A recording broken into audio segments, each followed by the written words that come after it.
저는 총신대학교에서 신학대학원에서 10년 동안 교생활을 하다가 이제 11년 동안 미국 수도 워싱턴에서 목회를 하고 있습니다. 참 좋은 교회에서 너무나 행복하게 목회를 하고 있습니다. 제가 우리 교회를 그렇게 설명을 하곤 합니다. 부족한 사람을 좋은 목사로 만들어주는 교회라고 설명을 하곤 합니다. 미국에 한 20만 개 넘는 교회가 있습니다. 그 가운데 5만 3천 교회를 연구해서 가장 건강한 교회, 위기를 뚫고 성장한, 건강하게 성장한 13개 교회를 묶어서 책으로 낸 것이 있습니다. 우리나라 말로 번역은 좋은 교회에서 위대한 교회로, 그리고 영어로 번역은 Breakout Church라는 책으로 나온 책입니다. 책 한번 보여주시겠습니까? Breakout Church라는 탐 라이너가 쓴 책입니다. 좋은 교회에서 위대한 교회로. 그 수십만 개 교회 중에 13개 고른 교회 중에 그래도 자랑스럽게 한인교회가 하나 들어가는데 그 교회가 바로 저희 교회입니다. 모든 게 하나님의 은혜이지만 이런 참 좋은 교회를 만든 분이 우리 돌아가신 이원상 원로 목사님이십니다. 목사님께서 한 시대에 많은 사람에게 예수님 같은 존경을 받았던 한 분이셨습니다. 제가 목사님에게 모든 것을 다 배우기를 원했지만 특별히 목사님의 기도의 삶을 본받기를 원했습니다.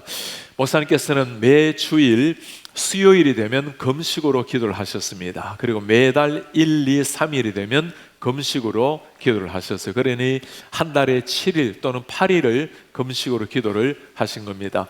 그 긴 세월 33년 동안을 그렇게 금식으로 기도를 하시는데, 목사님 돌아가시기 전에 제가 몇 차례 만날 기회가 있어서 물어보았습니다. 목사님, 무엇을 위해서 그 긴 세월을 그렇게까지 기도해 오셨습니까?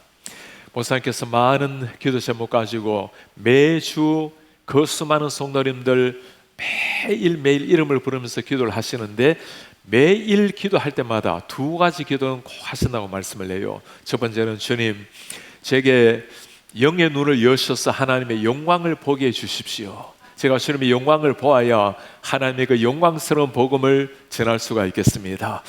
두 번째 기도 제목이 참 제 마음을 숙연하게 했습니다. 주님, 저를 불쌍히 여겨 주십시오.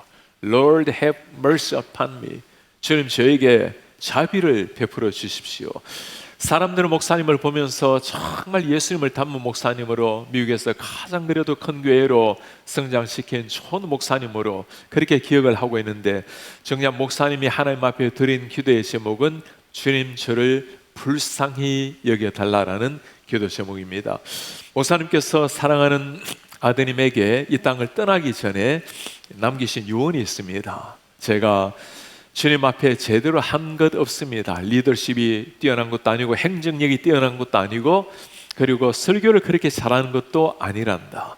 내가 하나님 앞에 한 것 하나는 주님을 정말 사랑했고, 가족들을 사랑했고, 교인들을 사랑했고, 사랑하는 교인들을 위해서 최선을 다해서 기도한 것, 그것뿐이란다.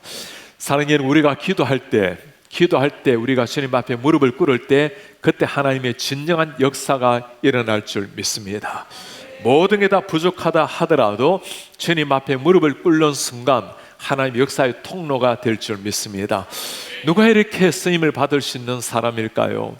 우리가 최선을 다한다면 우리의 최선의 열매는 맺을 것입니다. 그러나 전능하신 하나님 앞에 우리가 무릎을 꿇는다면 우리의 꿇는 무릎을 통해서 전능하신 하나님이 놀라운 능력의 통로가 될 줄 믿습니다.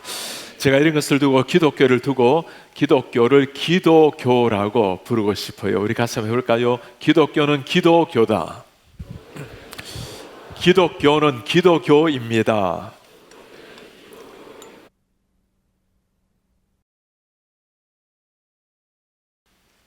예수님의 삶 자체가 기도의 삶이었습니다. 주님께서 세상에 오셔서 공생애 하시기 전에 제일 먼저 한 일이 세례받는 일이었죠.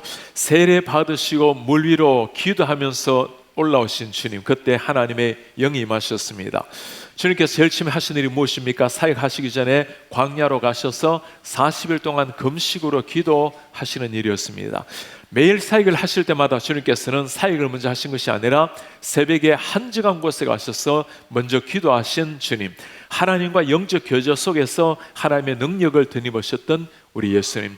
예수님께서는 가장 중요했던 십자가를 앞에 놓고 너무나 고민스러웠던 그 순간 주님이 하신 일이 뭐죠? 기도하신 일이었습니다. 아버지, 할 수만 있으면 이 잔을 내게서 떠나가게 해주십시오. 그러나 나의 원대로가 아니라 주님의 원대로 되기를 원합니다. 땀이 핏방울이 되도록 기도하신 예수님, 땀방울이 핏방울이 되도록 기도하신 주님. 주님께서 십자가 지실 때 사람들은 그를 조롱하고 그를 저주했죠. 네가 정말 하나님의 아들이거든 뛰어내려서 능력을 보이라고. 주님께서 당장이라도 저들을, 수천의 천사들을 데리고 멸할 수 있었지만 그러지 아니하십니다. 주님, 저 불쌍한 영혼들, 죄인들이 무엇을 말하고 있는지도 모르고 있습니다. 저들을 용서해 주십시오. 그 주님의 눈물의 기도 때문에 여러분들도 저도 구원을 얻은 줄 믿습니다. 주님의 기도 생활, 기도로 말미암아 주님의 놀라운 역사가 시작이 되었어요. 주님뿐만이 아니죠. 주님의 제자들도 마찬가지입니다. 예수님을 몰랐을 때는 예수님을 따라 다녔지만, 기도도 했지만, 전도도 했지만, 정말 주님을 몰랐을 때는 주님의 사명이 무엇인지도 모르고 누가 크냐를 가지고 서로 싸웠던 제자들이었습니다. 주님께서 십자가 지러 예루살렘으로 들어가실 때 막았던 사람이 누구죠? 베드로입니다. 주님, 십자가는 안 됩니다. 예수님 십자가 지실 때 예수님 부인하고 또 부인하고 심지어 저주하고 도망갔던 베드로, 주님 십자가 돌아가신 걸 보고 물을 걸어 잠그고 벌벌 떨었던 제자들, 그 제자들이 어떻게 바뀝니까? 예루살렘을 떠나지 말고 반드시 성령이 임하리니 기도하라. 성령께서 임하시리라. 그 말씀을 따라서 예루살렘을 떠나지 아니하고 기도하기를 시작합니다. 사랑하는 여러분, 기도할 때 성령이 임하실 줄 믿습니다. 그들이 상상하지 못했던 역사가 일어난 거예요. 주님 앞에 무릎을 꿇었을 때 하늘의 문이 열리고 하늘에 성령이 임하기 시작합니다. 성령이 임하니까 각각 다른 모양으로 방언으로 기도하기도 하고, 한 번 말씀을 전했을 때 자신의 능력 최선이 아니라 성령이 임하시니까 수천 명의 사람이 변화된 줄 믿습니다. 사도행전 3장에 보면 90 기도 시간에 성전에 올라가는 제자를 보았죠. 그 수많은 사람이 변화되고 그 바쁜 순간에 주님의 제자들은 무엇이 먼저 중요한지를 알았습니다. 기도가 능력이라는 것을 알았어요. 여러분, 사도행전에 그 많은 역사가 일어났을 때 사람들이 많아지니까 교회 안에 분쟁이 일어나기 시작합니다. 그 분쟁의 한복판에서 사도들이 한 말을 기억합니까? 굳이 하는 일을 여러분들이 잘 하시고 우리는 말씀과 기도에 전무하겠습니다. 기도했을 때 교회의 문제까지도 해결된 줄 믿습니다. 안디옥 교회에서 점점 교회가 성장을 했을 때 이제는 선교사로 파송할 때가 되었습니다. 어떻게 파송했죠? 성령이 그들 위에 임했을 때 사도들이, 주님의 백성들이 사울과 바울과 바나바에게 기도하고 안수하고 선교사로 보내었습니다. 사랑하는 기독교 역사가 기도의 역사인 줄 믿습니다. 우리 한국교회도 마찬가지예요. 한국교회 기도라는 것은 어느 세계도 볼 수 없는 참 놀라운 일 아닙니까? 우리 장로님, 권사님이란 이름은 차가운 겨울바닥에 마룻바닥을 눈물로 적심히 기도하셨던 분들, 그들을 두고 우리가 권사요 장로라고 부르지 않습니까? 제가 2001년도에 박상무를 시작을 해서 한국에 교생활 하는 중에 저희 담임 목사, 우리 교수님을 만난 지 10년째 저희 한국에 한번 초청을 하게 되었어요. 여러 곳을 한국을 구경시키면서 제가 어떤 것을 가장 인상 깊게 남겨야 될까 생각하다가 한국의 새벽기도와 그리고 철학기도에 한번 데려가기를 원했습니다. 교수님을 모시고 한 교회에 새벽기도를 가는데, 새벽 5시에 새벽기도를 가는데, 우리 사랑의 교회도 얼마나 많은 사람들이 새벽에 모입니까? 새벽 5시에 사람들이 모이냐고, 새벽 5시에 기도하러 모인다고.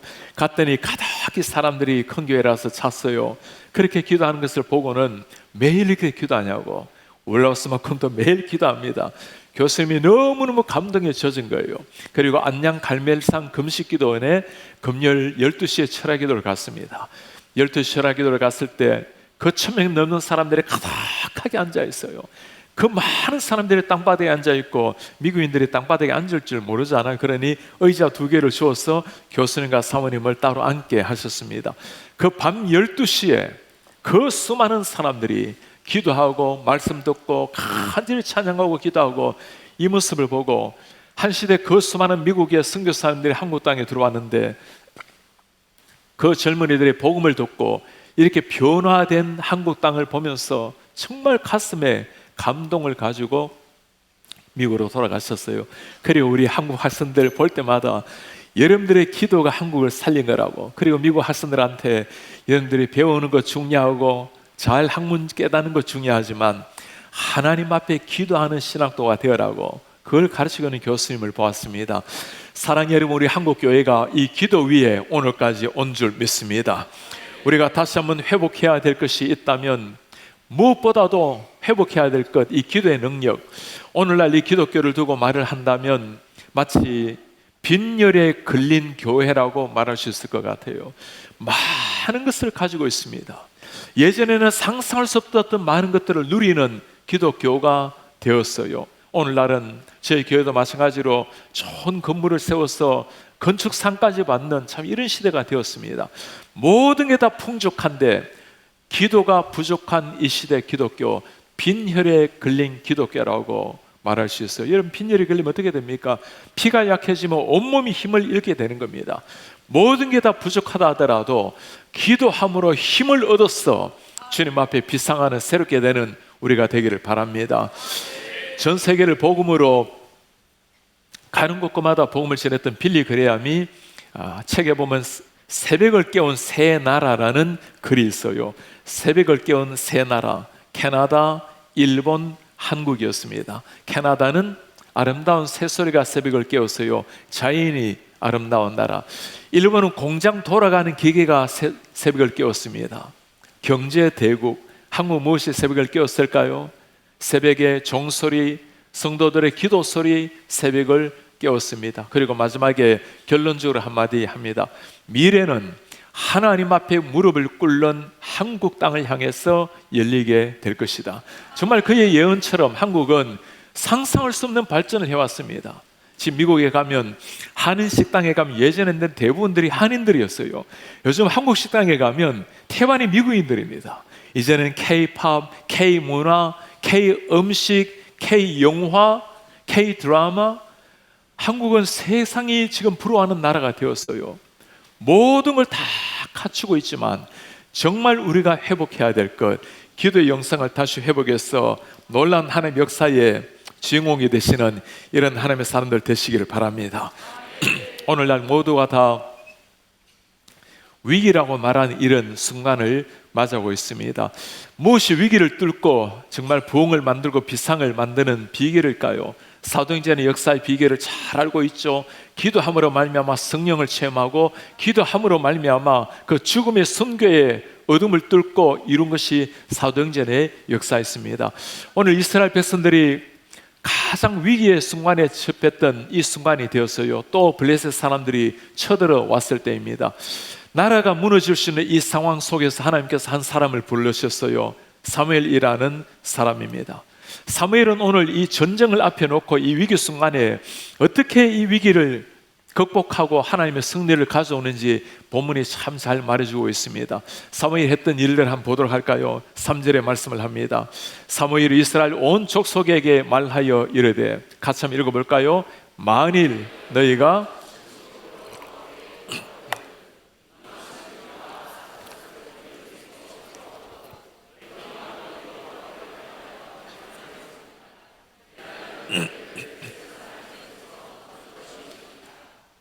아멘.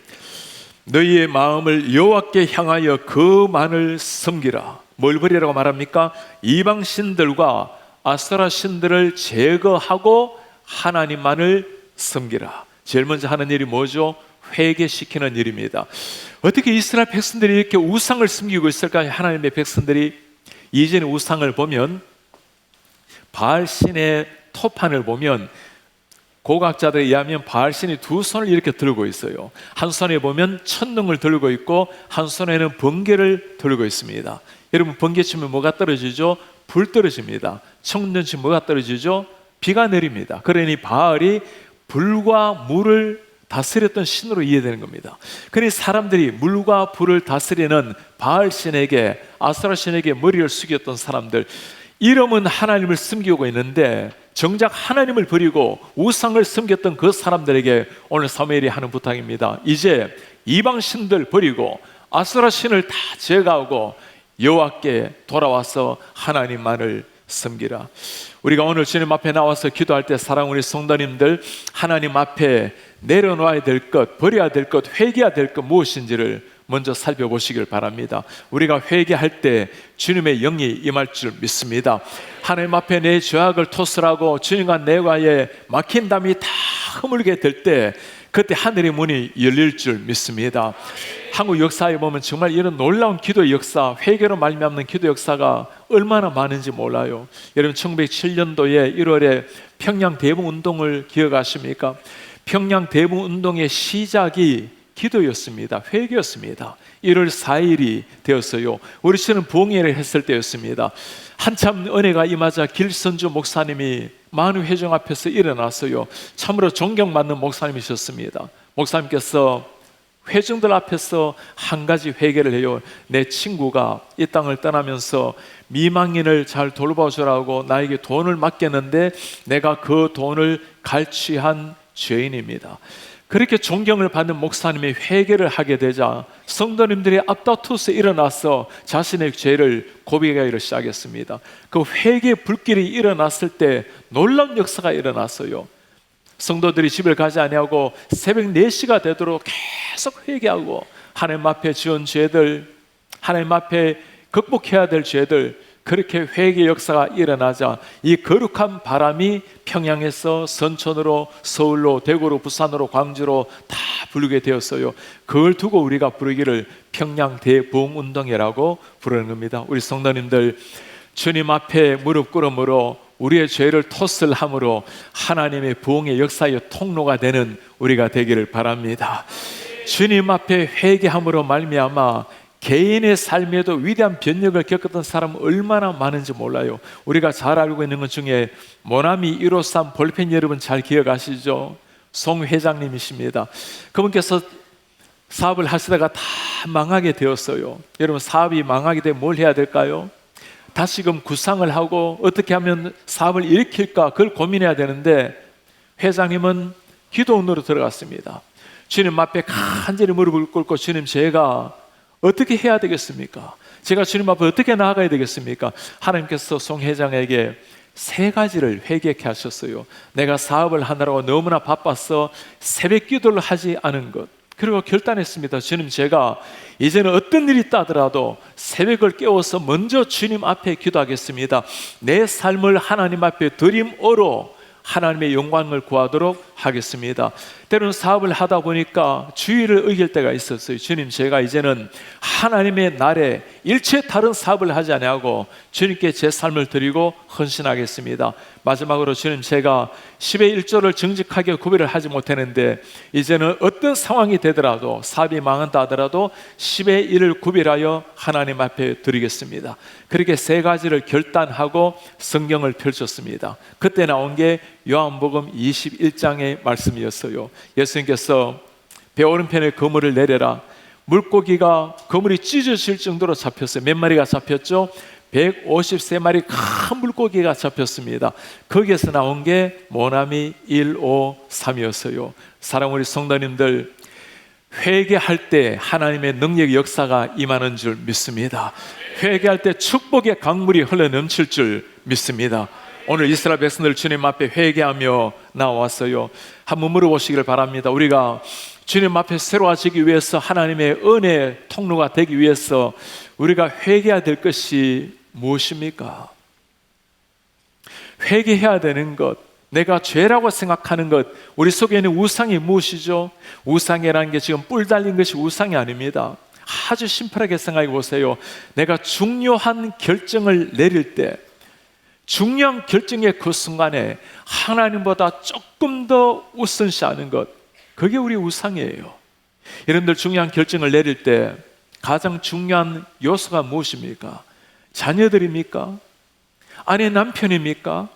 나의 건강입니까? 내 미래입니까?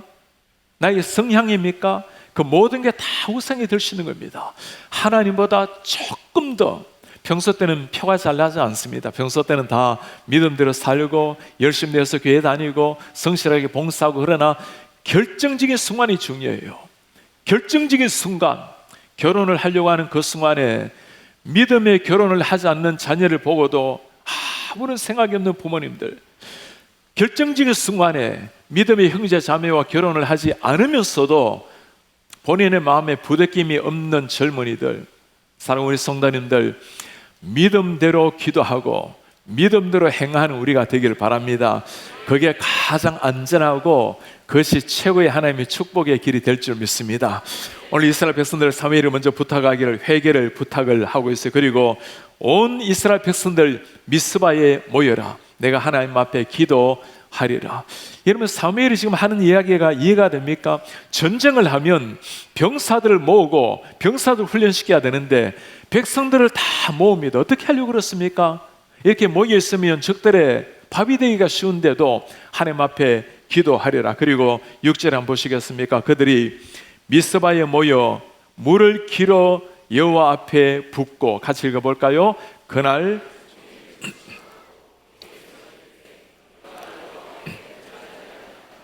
아멘. 지금 하는 일이 뭐죠? 여호와 하나님 앞에 예배를 하면서 그날 종일 금식하고 거기에서 이르되 우리가 여호와께 범죄하였나이다. 여러분, 저 말이 보입니까? 종일토록 금식하고, 전쟁을 앞에 두었다면 평소 때 금식하더라도 전쟁을 해야 될 순간이라면 잘 먹이고 힘내서 전쟁을 해야 되지 않습니까? 금식하고 힘을 완전히 빼고 난 다음에 하나님 앞에 하는 고백입니다. 주님, 우리가 하나님 앞에 범죄하였습니다. 누가 이렇게 할 수 있는 사람일까요? 죽느냐 사느냐 위기 순간 가운데 힘내어 싸우는 것이 아니라 하나님 앞에 무릎을 꿇고 있는 사람들, 전쟁이 누구에게 속해 있는지를 아는 사람입니다. 전쟁은 하나님께 속한 줄 믿습니다. 승리를 주시는 분도 하나님이신 줄 믿습니다. 성경에 보면 전쟁에 나갈 때마다 여호와께서 이기게 하시니라고 후렴구처럼 따라다니는 한 사람이 있어요. 다윗이었습니다. 여러분, 다윗이 부족한 거 잘 알잖아요. 하나님 앞에 범죄한 것도 알잖아요. 어떻게 그런데 가는 곳곳마다 주님께서 이기게 하셨을까요? 성경에 보면 다윗이 이 부분을 하나님이 좋아하셨구나, 전쟁할 때마다 하나님이 기뻐하셨구나 라는 게 보이는 게 있어요. 전쟁할 때마다 다윗이 꼭 물어봅니다. 주님, 제가 치러 올라갈까요? 하나님께서 올라가라 하면 치러 올라갑니다. 하나님께서 멈춰라 말하면 멈춥니다. 여러분, 전쟁을 하려면 상황을 보고 이길 만하면 치는 게 정상 아닙니까? 시간이 중요하지 않나요? 다윗에는 그게 중요한 게 아니었습니다. 하나님 올라가라고 하면 올라가고 멈추라고 말하면 멈추는, 왜 그럴 수 있는 거죠? 전쟁이 나의 능력이 아니라 하나님께 있다는 것을 알기 때문입니다.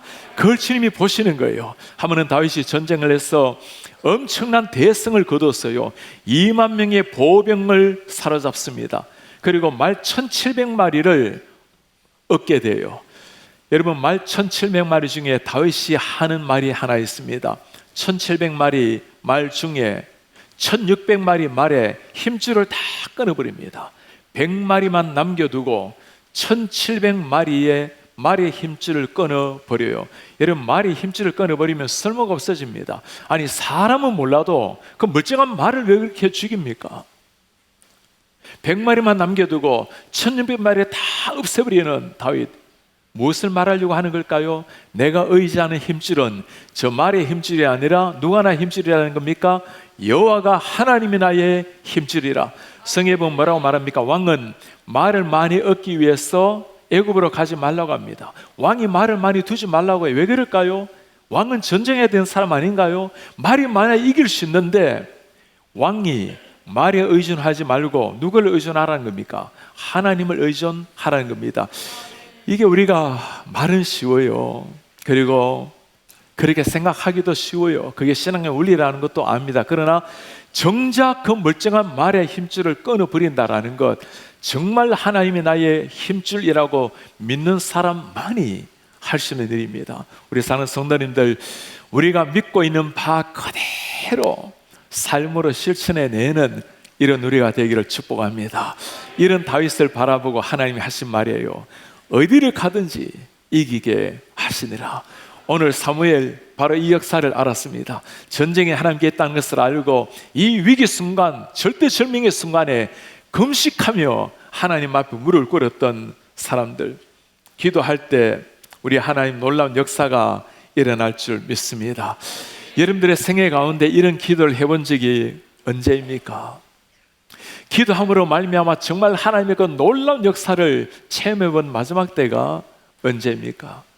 제가 에즈베리 부흥의 역사를 소개를 해드렸죠. 에즈베리의 그 놀라운 역사, 그 역사가 일어나게 된 배경이 있습니다. 그 역사는 참 놀라운, 하나님의 놀라운 축복이지만 그 역사가 이루어지기까지는 간절히 기도했던 사람이 있어요.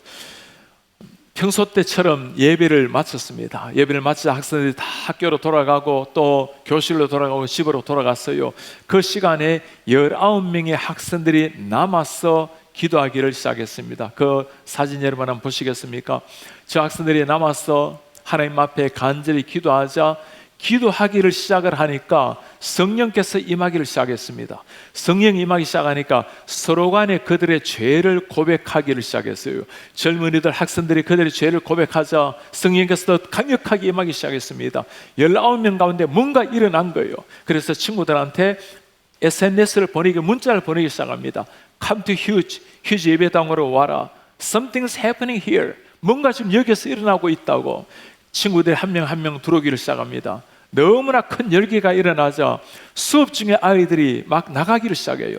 교수들이 깜짝 놀랐습니다. 무슨 일이 일어나냐고. 지금 휴지 예배당에 뭔가 지금 일어나고 있습니다.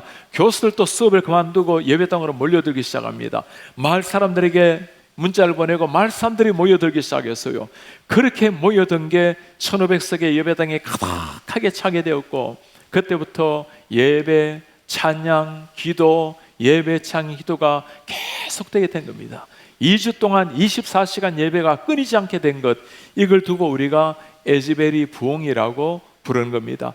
이 모든 게 하나님의 은혜이지만 이 은혜 역사 앞에 기도했던 사람들이 있어요. 제가 저곳에 2월 20일 지난해 한번 찾아가고 3월에 다시 한번 2번이나 방문을 하게 되었습니다. 그때 기도의 용사 스토리를 들으면서 얼마나 제가 가슴 벅차는지 모르겠어요. 우리 한국 학생을 한 사람 만났습니다. 그분이 그렇게 말해요. 목사님, 우리가 매일 새벽 5시에 뜻있는 미국 친구들과 함께 새벽 5시에 예배가 있는 게 아닙니다. 어린이집이 있는데 그 조그마한 방에 들어가서 에즈베리의 부흥이 와달라고 간절히 기도했습니다. 닥터 림이라는 교수님을 만났어요. 교수님께서는 매주 금요일 오후 2시에 예배당에 가서 이 예배당이 아니라 다른 예배당에 가서 주님, 이곳에 부흥을 주십시오. 처음에는 몇 명이 모여서 기도했습니다. 나중에는 60명이 되는 사람들이 매주 금요일 오후 2시가 되어서 부흥을 달라고 기도하기를 시작을 했어요. 그리고 이 부흥의 역사에 가장 중요하게 쓰임을 받았던 한 교수님이 계십니다. 홍수 류라는 교수님이세요. 교수님 사진 여러분 보시겠습니까? 이 교수님께서는 본래 미국에서 박사를 마치고 말레이시아에 교수님으로 계셨어요.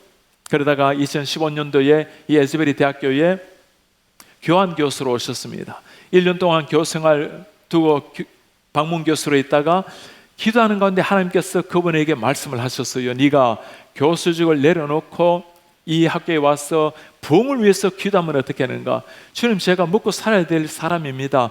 가르쳐야 될 교수입니다. 그리고 보수적인 제가 목사인데 하나님이 이렇게 말씀하는 것에 대해서 제가 참 믿기가 어렵습니다. 그러나 하나님이 너무나 강하게 그에게 찾아와서 말씀을 해주셨어요. 결국에는 교수직을 내려놓고 이 학교로 와서 전임 풀타임 기도자, 중보 기도자가 되었습니다.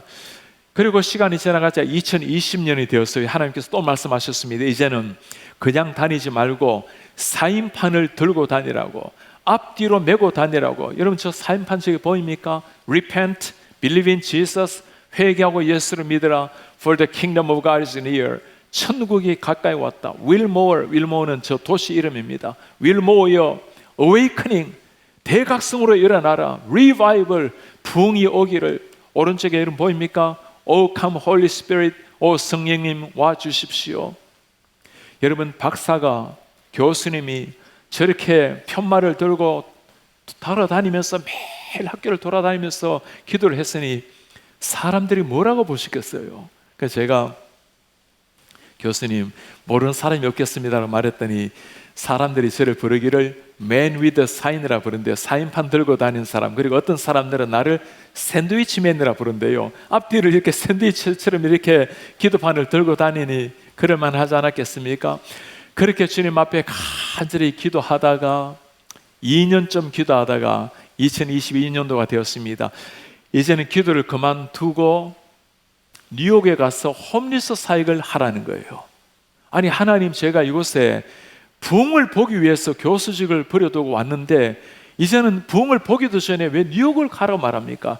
그 부흥은 내가 할 테니까, 내가 알아서 할 테니까 너는 뉴욕 가서 홈리스 사역을 하라고. 또 뉴욕으로 또 갔어요.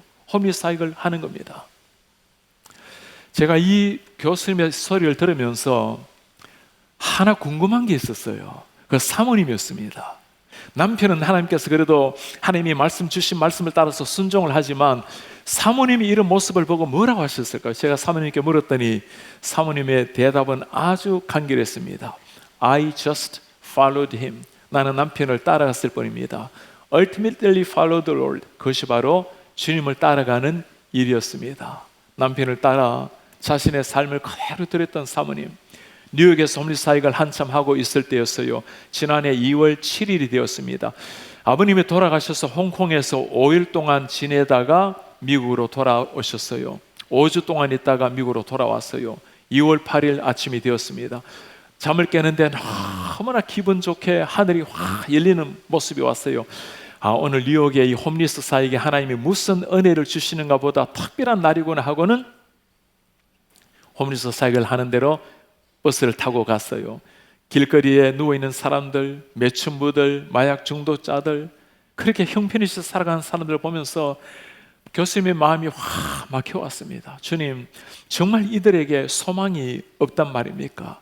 그때 하늘이 너무나 청량하게 열리면서 하나님께서 특별한 말씀으로 다가오는 것처럼 여겨져서 그때가 2월 8일 아침 11시였습니다. 바로 에즈베리의 부흥 역사가 일어났던 그 순간이었어요. 그토록 기도했던 그 순간이 일어난 거예요.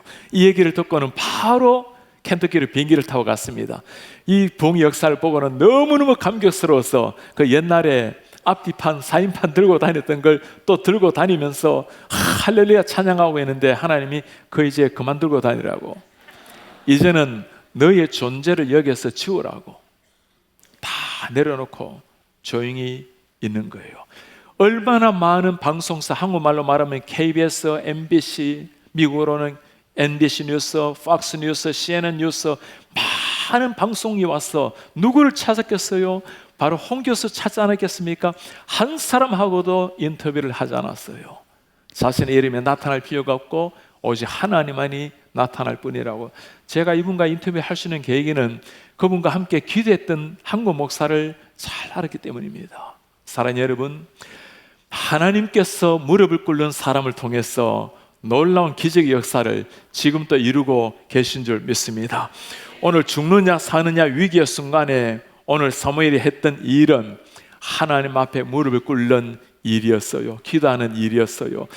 제가 두 번째 다시 한번 에즈베리를 찾아갔다고 말씀을 드렸죠. 두 번째 갔을 때는 과연 이 부흥 운동이 일어나고 난 다음에 그 다음의 모습이 어떨 것인가? 한번 부흥 운동이 일어나고 끝이 났는가? 아니면 지속적으로 뭔가 일어나고 있는가? 열매가 무엇인가? 두 번째 갔을 때는 많은 교수님들, 학생들, 그리고 팀 테넌트 총장님을 만나게 되었어요. 총장 관사와 함께 대화를 나누는데 총장님이 참 귀한 이야기를 하나 하셨습니다. 이번에 이 부흥은 하나님이 주신 것이지만 그러나 우리가 한 게 아니고 당신 같은 아시아 목회자들의 기도 때문에 일어난 일입니다. 총장님도 아세요.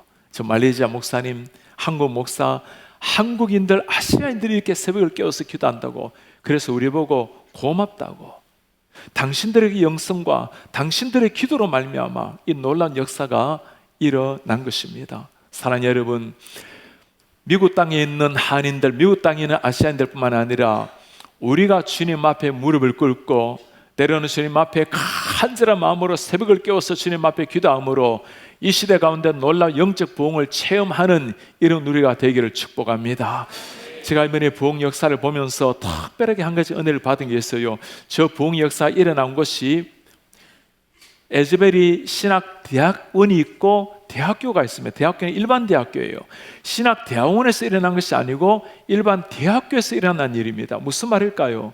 오늘날 젊은이들 다 색소주의로 빠져가고 물질주의로 쾌락주의로 빠져가는 그 젊은이들 속에 그들을 향한 하나님이 얼마나 하나님이 기대를 가지고 있는지, 젊은이들이 주님 앞에 기도하고 삶을 드렸을 때 그들로 말미암아 일으킨 역사였습니다. 우리 사랑하는 사랑의 우리 성도님들, 특별히 우리 사랑하는 대학생 여러분, 여러분들이 주님 앞에 하나님의 역사를 믿고 무릎을 꿇을 때 우리 하나님께서 여러분들을 통해서 놀라운 생명 역사를 지금 또 이룰 줄 믿습니다.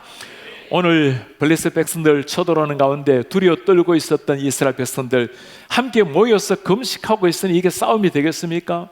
어떤 상황이죠? 9절 한번 보시겠습니까? 사무엘이 젖 먹는 어린 양 하나를 가져다가 같이 한번 읽어볼까요? 온전한 번제를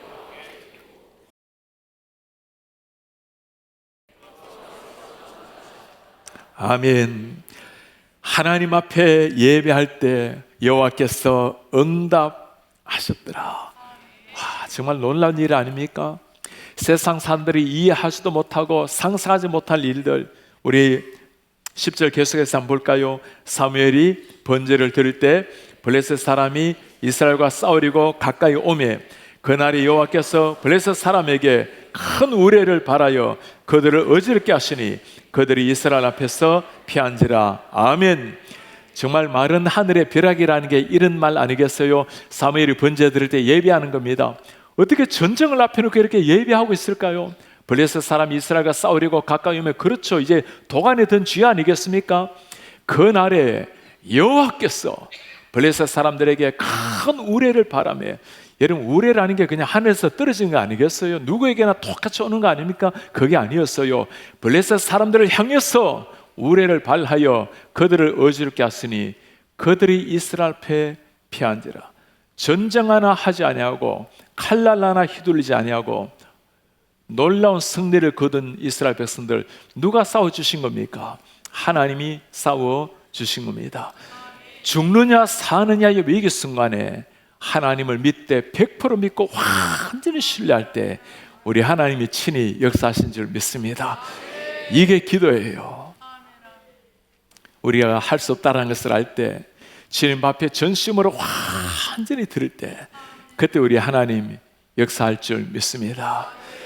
우리 원로 목사님 우리 교회에 오셨을 때는 한 교회가 4년쯤 되었을 때에서 2대 목사님으로 오셨어요. 교회가 성도님들이 다 분열되어 나가고 한 50년 정도가 남았습니다. 50년 정도 성도들도 싸우다가 한 25명이 또 떨어져 나갔어요. 한 25명 정도 남은 성도들을 데리고 목사님이 사역을 하신 겁니다. 그분들을 두고 정말 간절한 마음으로 매일 새벽기도, 눈이 오나 비가 오나 매일 새벽기도.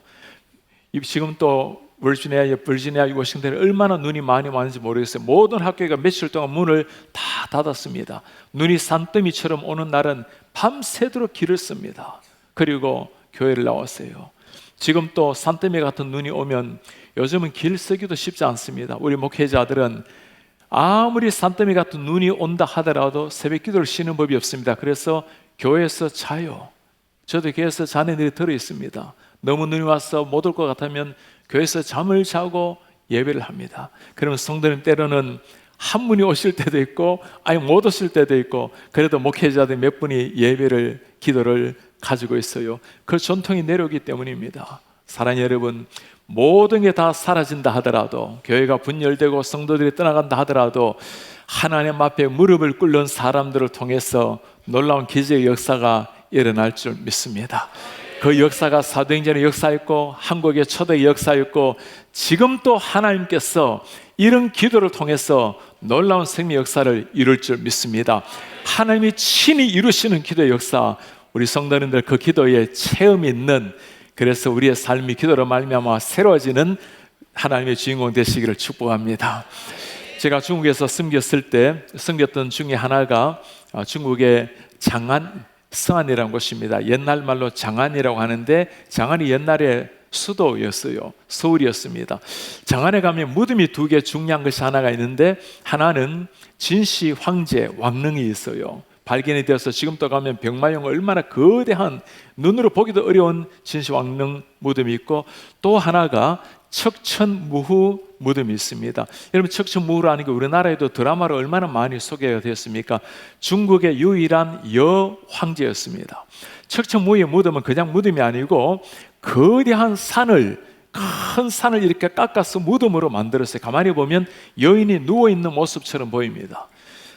그 거대한 산 옆에 보면 한 마을이 있어요. 그 마을에서는 이 척천무후를 여신으로 섬깁니다. 여신으로 섬기는, 우상을 섬기는 거죠. 근데 그 마을에 가면 늘 전염병이 있고 병들어 죽고 이름 모르게 죽고, 또 사람들이 귀신에 들리고, 그런데도 불구하고 그 귀신이 무서워서 계속 제사를 지내는 거예요. 제가 한번 겨울에 그곳에 사역을 하는데, 한 장로님과 사역을 하는데, 그 장로님은 특별한 분이셨습니다. 제가 갔을 그 겨울에도 한 여대생이 집으로 방학 때 와서 이유도 없이 목매달아 죽었던 마을이었어요. 장로님께서는, 여러분들이 아마 이전에 제주도에 가면 탐라식품이라는 곳이 있었어요. 많은 우리 가시면 관광상품 파는 탐라식품 그 회장님이십니다. 김헌태라는 회장님이세요.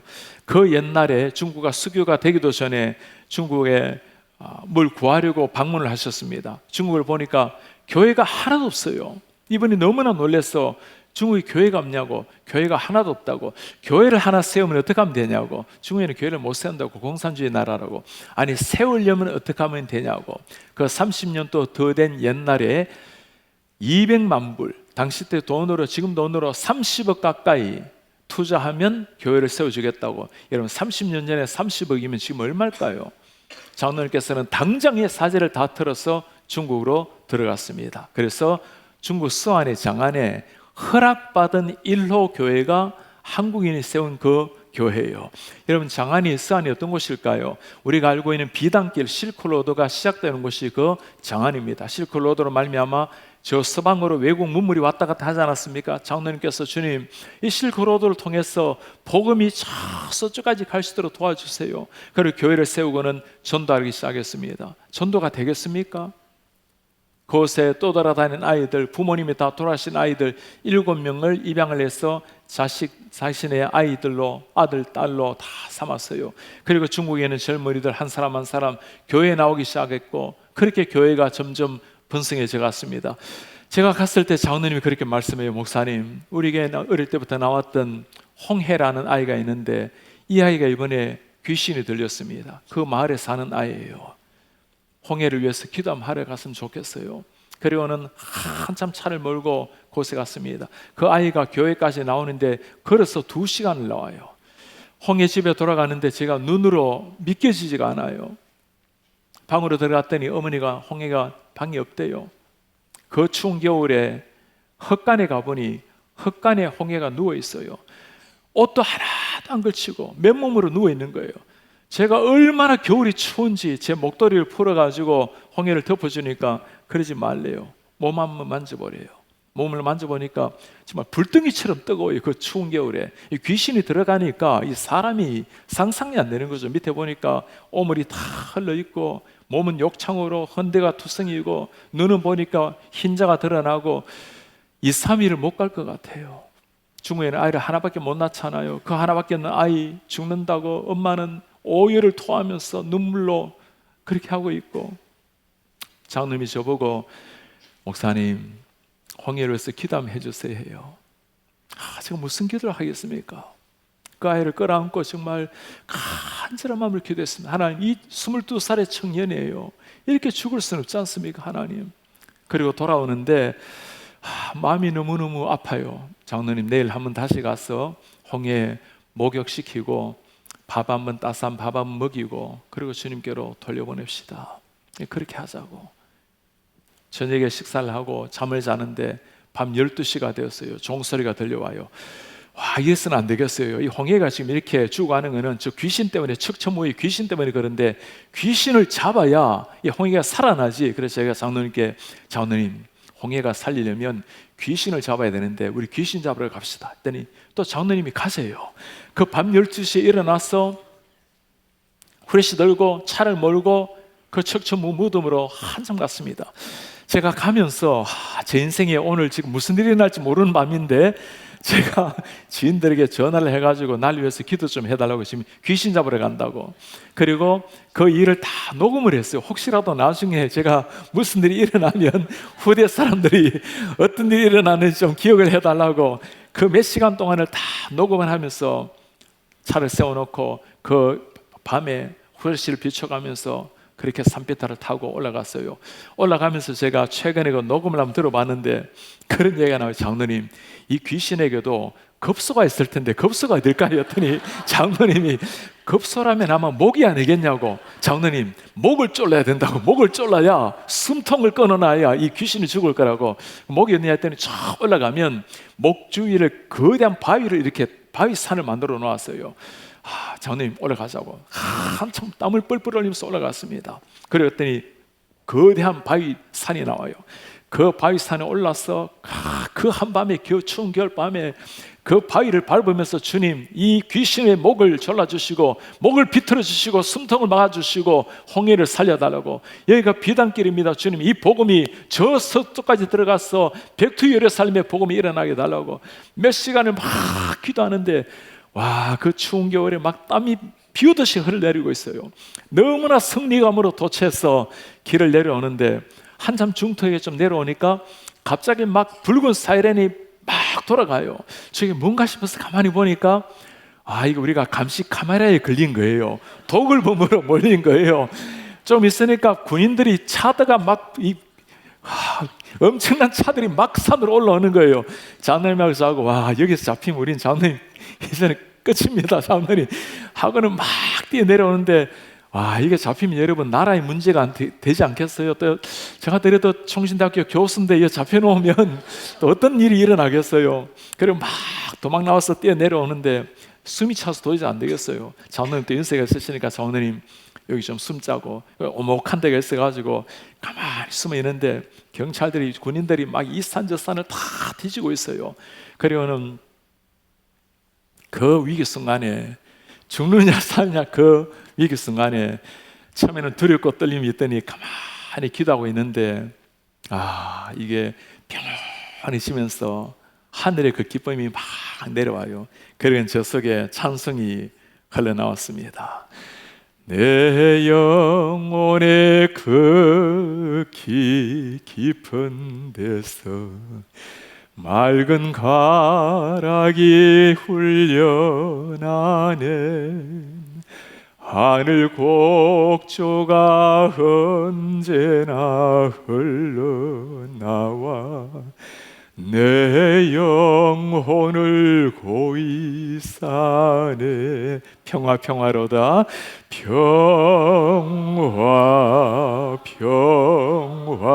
평화로다. 하늘 위에서 내려오네. 그 사랑의 물결이 영원토록 내 영혼을 덮어소서. 하나님 앞에 간절히 찬송하고 기도하고 있는데 좀 있으니까 군인들이 다 사라졌어요. 그리고 이제 아침이 밝아왔습니다. 그리고 산을 내려와서 돌아왔어요. 한국으로 돌아왔습니다. 다음 주가 되어서 일주일이 지났어요. 중국에서 전화가 왔어요. 장로님이십니다. 너무나 상기된 모습으로 목사님, 하나님이 이런 일도 하십니까? 하더니 좀 기다려보세요. 홍해를 바꿔줘요. 간시에션, 간시에 무시오, 짬매지오, 짬매 무시오. 하나님 찬양합니다. 목사님 감사합니다. 하나님 나라 살리셨습니다. 홍해가 살아난 거예요.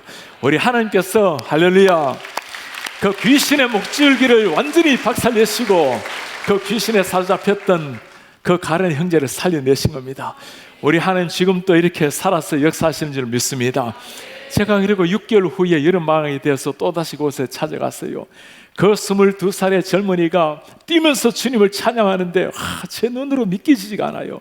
그 죽어가던 형제, 오물로 덮였던 형제, 욕창으로 걷지 못하게 된 그 형제, 그 형제가 뛰면서 주님을 찬양하는 모습을 보면서 제 눈으로 의심할 정도였어요.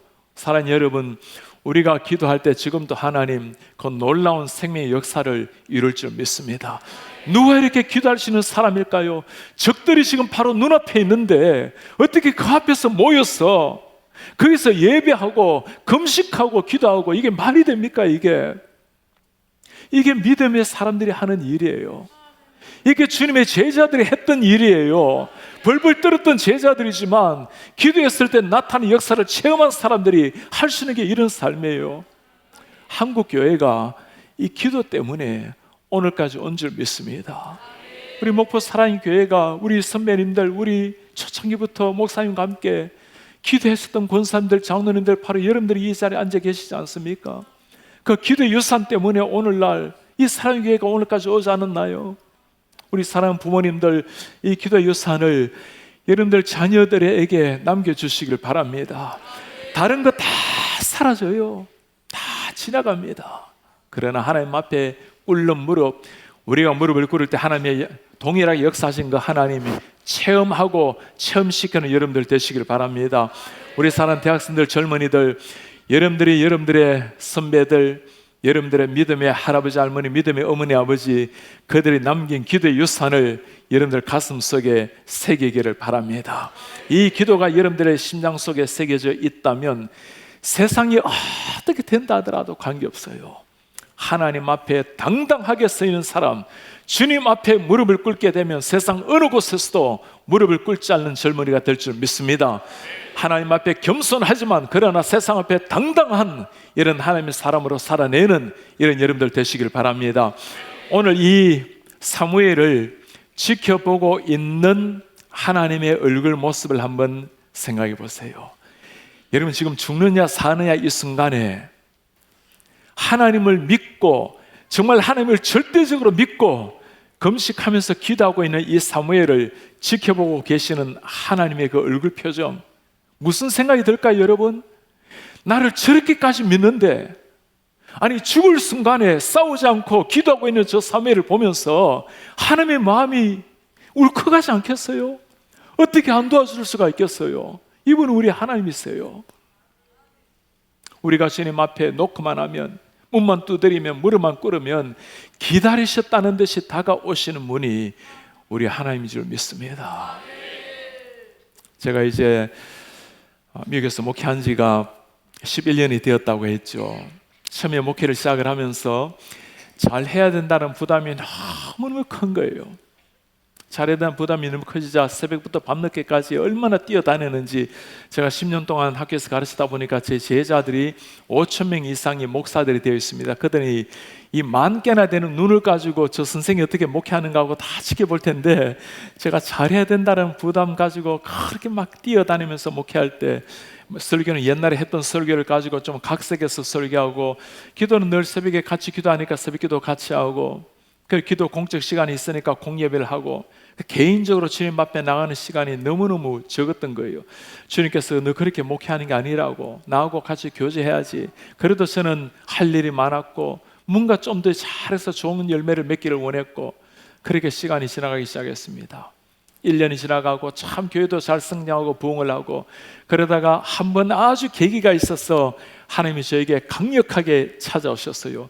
지금 누구의 힘으로 목회를 하고 있는가? 너의 힘으로 하고 있는가? 아니면 하나님의 힘으로 하고 있는가? 제가 그 순간 모든 걸 다 내려놓고 매주 목요일을 기도원으로 올라가기 시작했습니다.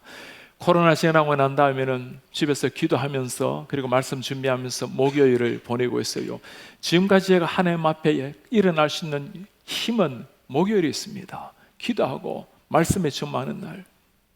우리 원로 목사님 돌아가시기 일주일 전이었습니다. 병원에 입원해 계시고 인튜베이션 인공호흡기를 하고 계셨을 때였어요. 일주일 동안 계속 인공호흡기를 하셨는데 말씀을 못 하셨지만 그러나 의식이 있으셔서 의사소통은 이렇게 되셨어요. 매일 목사님을 가서 기도하고 돌아오는데 한 번은 금요일이었습니다. 아프리카에서 오신 우리 이전에 충신대학원의 김인환 총장님이라고 계세요. 같이 목사님을 뵈러 갔습니다. 총장님을 뵙더니 너무 잘하시는 분이거든요. 총장님을 뵙더니 허공에다가 글씨를 하나 써요. 사람의 이름을 쓰십니다. 내가 그분을 위해서 기도하고 있다는 거예요. 그 어르신이 기도하고 있다는 말은 진짜입니다. 정말 평생을 이렇게 기도하신 분이세요. 그리고 허공에다가 또 하나 글자를 쓰세요. 이번에는 영어로 쓰세요. S-P-R-I 이렇게 써요. 이런 목사가 S-P-R-I 이렇게 쓰면 이게 무슨 단어일까요? Spirit이 무슨 단어죠? 성령이란 말입니다. 이제는 목사님이 성령께 내 몸을 맡긴다는 말인 줄 알고 목사님 Spirit 말씀입니까 했더니 아니래요. 성령이 아니래요. 다시 써요. S-P-R-I-T-E 이게 뭔지 아시겠어요? 네, 스프라이트예요. 여러분 스프라이트가 뭔지 아십니까? 음료수예요. 음료수. 그 한국말로 스프라이트가 뭐냐면 마시는 사이다예요. 미국에서는 스프라이트라고 부르는데 내가 지금 스프라이트 마시고 싶다는 거예요. 돌아가시기 하루 전에 스프라이트 마시고 싶다는 거 목사님. 모든 사람은 예수님처럼 그분을 존경하고 그렇게 귀하게 존경하는데 스프라이트 마시고 싶다는 목사님. 제가 그 이야기를 듣고는 눈물이 확 쏟아졌습니다. 이분 또 한 연약한 사람이라는 걸 본 거예요. 그리고 정말 제가 눈물을 쏟은 것은 그 연약한 한 사람을 사용하신 분이 하나님이라는 걸 보았기 때문입니다. 그래서 저도 주님 앞에 기도했어요. 주님, 부디 저도 하나님 은혜를 주셔서 긍휼히 여기셔서 주님 저도 목사님처럼 주님께 쓰임받는 종이 되게 도와주십시오. 성령의 통로가 되게 도와주십시오. 사랑의 여러분, 우리가 최선을 다하면 최선의 열매는 맺을 것입니다. 그러나 우리가 하나님 앞에 간절히 무릎을 꿇으면 우리 전능하신 하나님의 통로가 될 줄 믿습니다. 모두가 다 위기라고 말하는 시대예요. 위기를 뚫고 일어날 수 있는 창조적 소수자들 어떤 사람입니까? 하나님만이 우리의 주인이라고, 하나님의 역사의 주인공이라고 우리 주님 앞에 무릎을 꿇을 때 하나님이 역사하실 줄 믿습니다. 우리 하나님께서 부르셨을 때 미천했던 마른 막대기 하나밖에 없었던 삼가를 통해서도 민족을 구원하신 하나님, 베드로를 통해서도 새 역사를 쓰신 우리 하나님, 오늘 죽으면 죽으리라는 각오를 가지고 주님 앞에 예배하고 기도했을 때 하늘의 문을 열었던 사무엘, 우리 사는 성도님들, 하나님이 역사하시는 통로는 똑같습니다. 지금도 이런 사람을 찾고 계세요. 우리 한 사람 한 사람이 주님 앞에 무릎을 꿇음으로, 새벽을 깨우고 하나님 앞에 기도의 시간을 가짐으로 전능자의 통로가 되어서 우리 위기를 뚫고 하나님의 비상의 날개를 펼치는 이런 하나님의 사람들, 우리 교회뿐만 아니라 교회 담장을 넘어 이 목포 지역에 죽어가는 수만 명의 사람들을 깨워내고 조국 대한민국의 잠드는 교회를 깨워내는 이런 하나님의 교회 성도 되시기를 주의 이름으로 축복합니다.